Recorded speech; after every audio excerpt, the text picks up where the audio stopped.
Movies के through English सीखकर आप अपनी इंग्लिश को बड़े ही आराम से और कम टाइम में इम्प्रूव कर सकते हो। तो वीडियो को स्टार्टिंग से एंड तक ज़रूर देखिएगा। चलिए देखते हैं हमारा आज का पहला सेंटेंस। ये कह रही हैं, हाँ यही सबसे बुरी हालत है। Well this is a low point. Well this is a low point. मैं यहाँ पहुँची कैसे? Like how the hell did I get here? Like how the hell did I get here? मैं इतना भी अच्छा नहीं हूँ, छोड़ो मुझे पता है। आई am not that great, come on I know. I am not that great, come on I know. जैसे मैं अपनी मनचाही ज़िंदगी को ख़राब करती हूँ। Like I at my dream life away. Like I at my dream life away. मुझे कहो कि मैं अपनी ख़राब ज़िंदगी को सुधार लूँ। Tell me to wake the hell up, tell me. Tell me to wake the hell up, tell me. मैं उस छोटी बच्ची की तरफ देखता हूँ। I look at that little girl.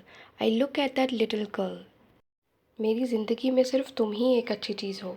You are the only good thing in my life. You are the only good thing in my life. ये चीज़ किस काम आती है? What the hell could this thing possibly be for? What the hell could this thing possibly be for? तुमने कभी अपनी माँ के बारे में मुझे नहीं बताया। You never told me about your mom. You never told me about your mom. प्यारे मेरे लिए सांस लो। Take a breath for me dear. Take a breath for me dear. मुझे तो बहुत अच्छे माँ बाप ने पाला था। I was raised by two incredible parents. I was raised by two incredible parents. ओह मैं सचमुच इसकी बहुत तारीफ़ करता हूँ। Oh I really appreciate it. Oh I really appreciate it. तुम ऐसा दोबारा कहना चाहती हो? You want to say that again?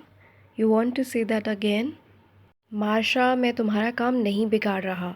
I am not sabotaging you Marsha. I am not sabotaging you Marsha. तुमने वह कर दिया जो तुमने शुरू किया था। You have done what you have set out to do. You have done what you have set out to do. अगर वीडियो से कुछ भी सीखा है तो वीडियो को लाइक एंड शेयर ज़रूर करिएगा और इंग्लिश सीखने के लिए चैनल को सब्सक्राइब भी कर लीजिएगा और साथ में बेल आइकन भी प्रेस कर लीजिएगा।